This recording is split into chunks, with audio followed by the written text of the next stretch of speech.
For us, it was the anniversary of my wife's mother, Olivia Thompson. My wife, Natalie, had been busy for days preparing for the celebration. It was her mom's 50th birthday. Natalie wanted to organize an unforgettable celebration for her and had put her heart into every detail. The preparations were in full swing when I arrived at Natalie's family home after work. The house was filled with the aroma of food, with colorful decorations hanging everywhere, creating a festive atmosphere. Natalie met me at the door, looking stressed but happy. "Andrew, you're here. Mom will be so happy to see you." She hastily kissed my cheek and began giving me instructions. "You're going to help me put the flowers in the vase and take it to the dining room, and then you're going to help your father set the table." I nodded and began to follow Natalie's instructions. The flowers were beautiful, a mixture of roses, lilies, and daisies, and I arranged them carefully in the vase. And when I walked into the dining room carrying the vase, I saw Olivia.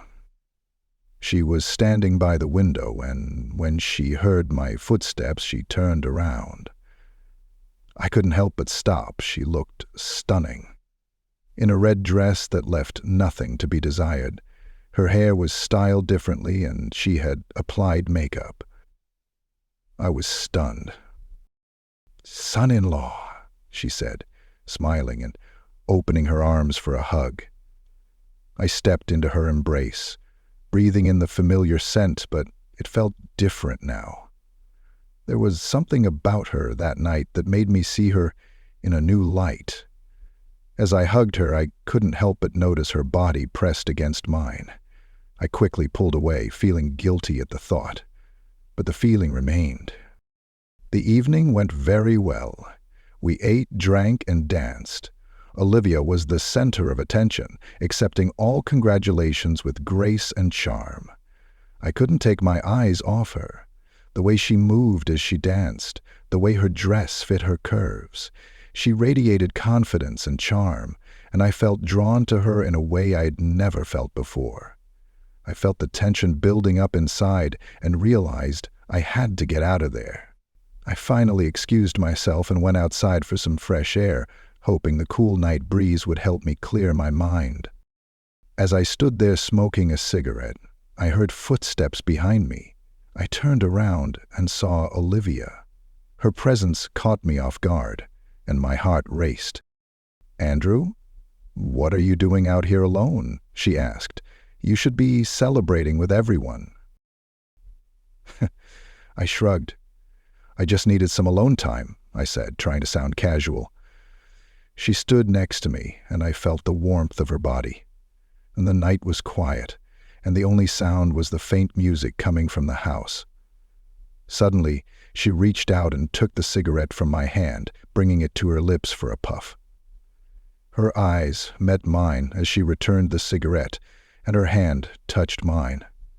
It was a brief but electric moment that seemed like it would last forever.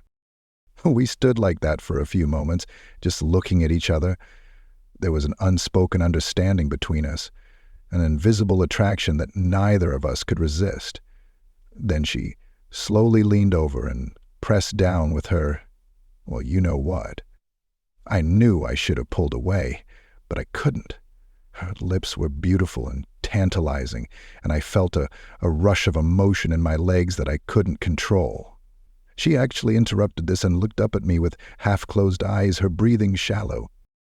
"Let's go inside," she whispered, her voice barely audible over the pounding of my heart.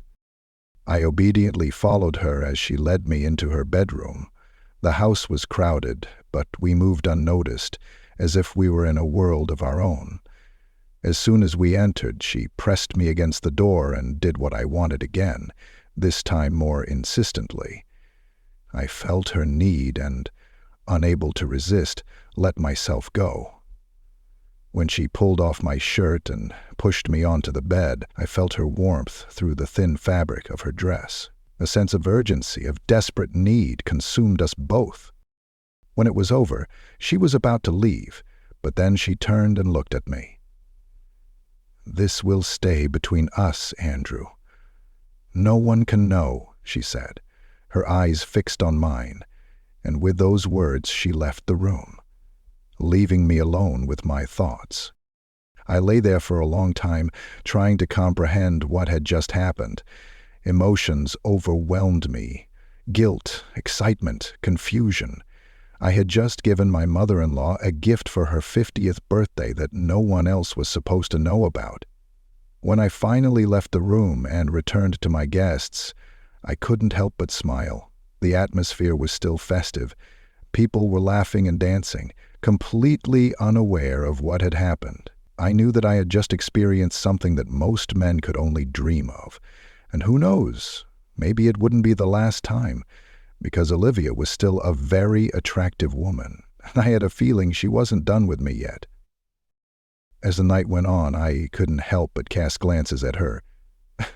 She was laughing, talking to friends and family, her eyes occasionally meeting mine across the room. Each time it was a knowing look, a secret shared by just the two of us. It all made my heart pound. I knew things had changed between us, and there was no going back. The lines that used to be so clear were now blurred, and I wasn't sure where that path would lead. But one thing I was sure of was that Olivia had awakened something in me, and I wasn't ready to let it go just yet. Later, as we were cleaning up, Natalie came up to me and smiled.